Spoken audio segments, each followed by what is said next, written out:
নমস্কাৰ। আমাৰ হাপেখাটি থানাৰ অন্তৰ্গত ভোগবাৰীৰ আমাৰ মোৰ ছাৰৰ ল'ৰাজনে আজি পুলিচত পাবলৈ সক্ষম হৈছে।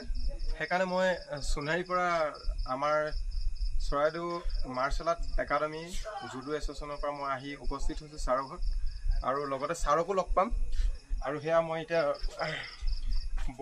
ছাৰ আছে আৰু ছাৰৰ ল'ৰাজন আছে আৰু তাৰ লগতে ভাইটিও আছে আৰু বহুতো আইতাহঁতি ৰখি আছে, বাচ্ছা আছে। আৰু মই সোণাৰীৰ পৰা উপস্থিত হৈ ভোগবাৰীত আহিলোঁ।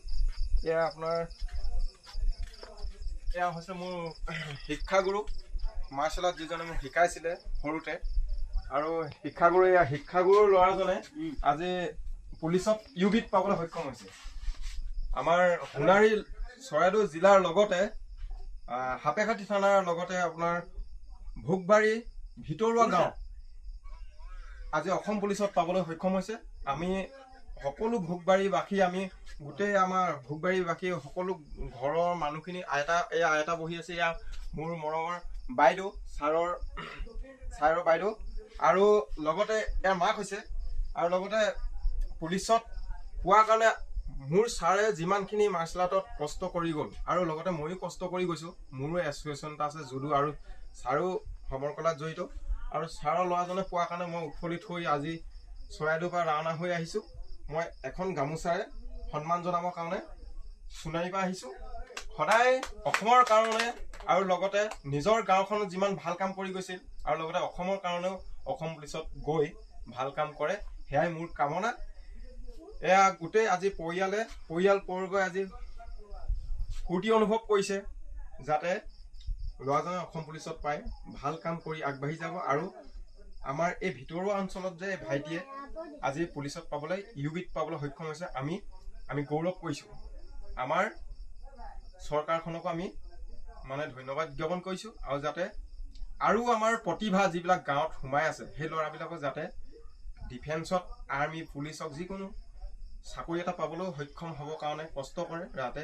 আৰু বহুত ল'ৰা ছোৱালী ৰাতিয়ে দিনে প্ৰেক্টিচ কৰি থকা দেখোঁ, গধূলি দেখোঁ, মৰ্ণিঙত দেখোঁ। বহুত দুবছৰ দিন কষ্ট কৰি আছিল, আজি সফল হ'ল। সেয়াই মোৰ আজি ভাইটিক বহুত ভাল লাগিছে, আৰু আজি ঘৰৰ মানুহখিনিও বহুত ফূৰ্তি অনুভৱ কৰিছে। দুবছৰ যিটো মেহনত কৰিছিল, সেই বস্তুটো আজি আমি অনুভৱ কৰিছোঁ, আমি সকলোৱে অনুভৱ কৰিছোঁ। জয়া এখন আজি তুমি কিবা ক'বা নেকি? তুমি কষ্ট কৰিছিলা, কেনেকে কৰিলা? মই 2022 চনৰ পৰা ইণ্টাৰভিউ দি আছিলোঁ অসম পুলিচত। মই প্ৰত্যেকবাৰে ৰানিঙত ফেইল কৰোঁ, ফিজিকেলত। এইবাৰ দাদা আৰু মই দুইটাই আমি চেষ্টা কৰিছিলোঁ। দাদা আৰু মই দুইটাই পাছ কৰিছিলোঁ, কিন্তু দাদা অলপ ৰিটেনত কম মাৰ্ক পোৱাৰ কাৰণে ভাইভাত নাম নাহিলে, আৰু মই তেনেকৈ ভাইভাত নাম আহিলে। মই যিমানখিনি কষ্ট হ'ল, দাদাই মোক বহুত সহায় কৰিলে আগুৱাই যোৱাত। দাদাৰ পৰাই মই ৰানিং কৰিবলৈ নাযাওঁৱেই, এই দাদাই মোক মাতি লৈ যায়।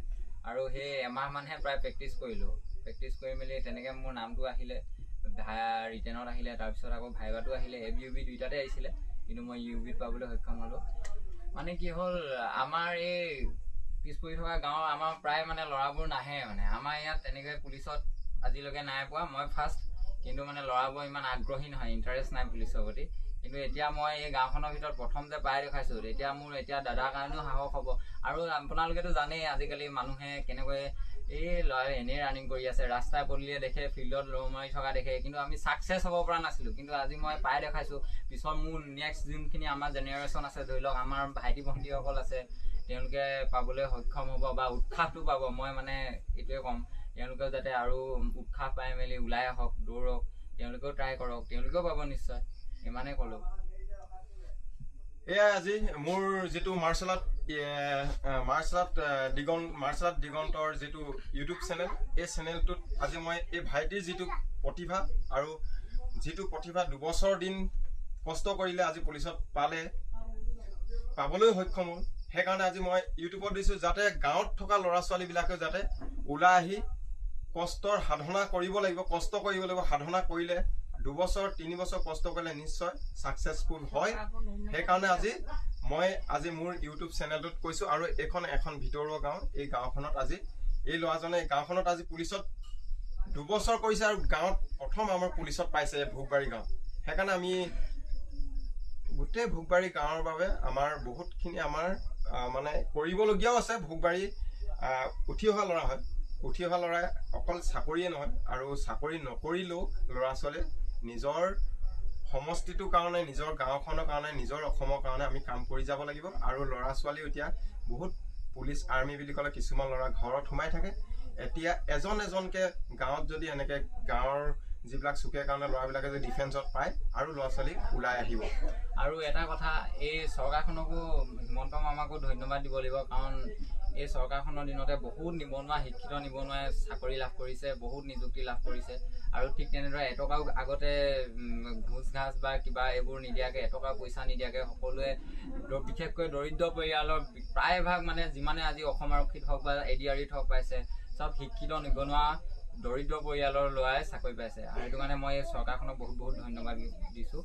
আৰু যাতে আৰু মই এইটোৱে ক'ম, বাকী সকলোৱে যাতে ট্ৰাই কৰক, সকলোৱে চেষ্টা কৰক, যাতে সকলোৱে এদিন ছাকচেছ হয়। কষ্টৰ ফল সদায় মিঠা।